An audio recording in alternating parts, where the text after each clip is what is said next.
जी star news से आइए डालते हैं आज की मुख्य खबरों पर एक नजर। कानपुर के एक युवक ने गजब कारनामा किया। उसने साइबर ठग को ही ठग लिया। ऐसी कहानी उसने सुनाकर उसे फंसाया और उसने रुपए भी दे दिए। ठग अब गिड़गिड़ा रहा कि पैसा लौटा दो।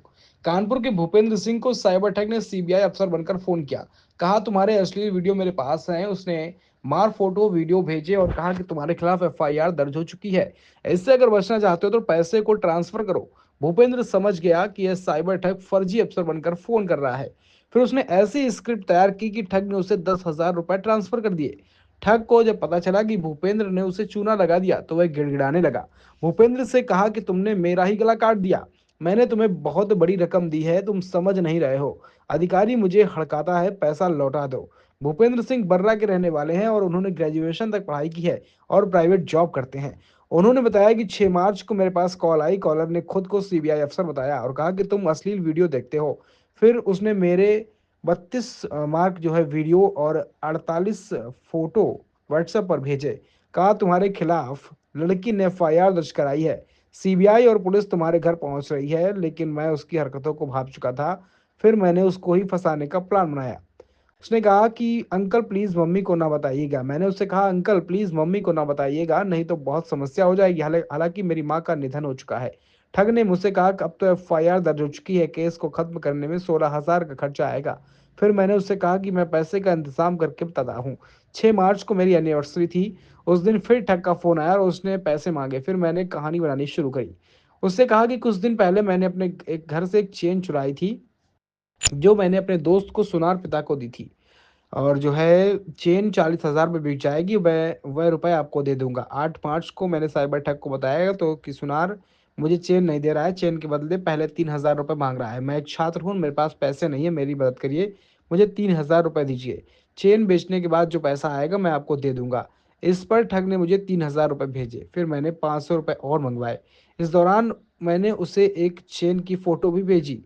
9 मार्च को साइबर का जो है ठग उसका फ़ोन आया तो मैंने उसे दूसरी कहानी बताई कि मैं जिस सुनार के यहाँ पे चेन बेचने गया था, उसने चेन रख ली है और कह रहा कि तुम नाबालिग हो, अपने मम्मी-पापा को लेकर आओ। इसके बाद चेन के रुपए देगा। आप मेरे पिता बनकर सुनार से बात कर लीजिएगा। मैंने उससे अपने एक दोस्त से बात कराई। दोस्त के कहने पर ठग ने 4,480 रुपए और ट्रांसफ़र किए। 10 मार्च को साइबर ठग का फ़ोन आया तो मैंने चेन पर गोल्ड लोन ले लेने की कहानी रची। मैं लोन लेने वाली कंपनी में गया। वहां उसने दोस्त से ठग की बात कराई। इस पर दोस्त ने ठग को बताया कि वह चेन रखकर 1,10,000 रुपए का लोन दिलवा देगा। प्रोसेसिंग फीस में 3,000 रुपए लगेंगे। इस पर ठग ने मुझे 3,000 रुपए और ट्रांसफर किए। इस तरह से मैं उसे 10,000 रुपए ले चुका हूँ। साइबर ठग ने बातचीत के दौरान बताया कि वह सचेंडी क्षेत्र का रहने वाला है। मेरा नाम भूपेंद्र सिंह है। मेरे पास 6 मार्च को एक फ़ोन आया था, जो अपने आप को एक जो है अधिकारी बता रहा था। इसके बाद वो बोल रहा था कि तुम्हारे खिलाफ़ एक मुकदमा दर्ज हुआ है, तुम्हारी नीट वीडियो जो है काफ़ी वायरल हुई है और मेरे पास जांच आई है। तो मैंने कहा सर ऐसा तो कुछ नहीं है। इसके बाद उसने मुझे एक मुकदमे की कॉपी भेजी है, फेक कॉपी है। जब मैंने उसको गूगल लेंस पे डाला तो फेक कॉपी मुझे दिखी। तो इसके बाद मैंने उसको रिपीट में कॉल किया। मैंने कहा सर मुझे समय दे दीजिए, तो क्या करना होगा। तो उसने बताया कि आपका ये मामला जो है पूरा ख़त्म हो जाएगा, लेकिन इसमें आपको सरकारी शुल्क 16,000 रुपये जमा करना पड़ेगा। तो मैं समझ तो गया था कि ये साइबर ठग और मेरे साथ गलत करने का प्रयास कर रहे हैं, एक तरीके से ठगी करने का शिकार मैं बन जाऊँगा। तो मैंने उनसे एक दिन का समय मांगा। मैंने कहा कि मैं इंटर का छात्र हूँ सर, मेरे घर पर कुछ मत बताना, मैं व्यवस्था में आपको पैसा करके दे रहा हूँ। अगले दिन 7 मार्च को मेरे पास फ़ोन आया, बोला क्या हुआ। मैंने कहा सर मेरे पास पैसे की व्यवस्था नहीं हो पाई है, लेकिन सर मैंने एक चैन अपने घर से चोरी की हुई थी।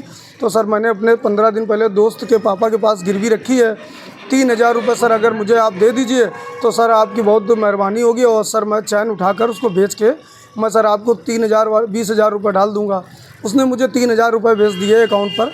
इसके बाद मैंने उनसे कहा कि जहाँ मैंने चैन रखी थी वो 500 रुपये ब्याज मांग रहे हैं। फिर 500 रुपये उसने डाला। इसके बाद मैंने इसी तरीके की मनगढ़ंत कहानियाँ 2-3 बार बनाई, जिस पर उसने मुझे अभी तक 9,500 रुपये मुझे उसने डाल दिए हैं।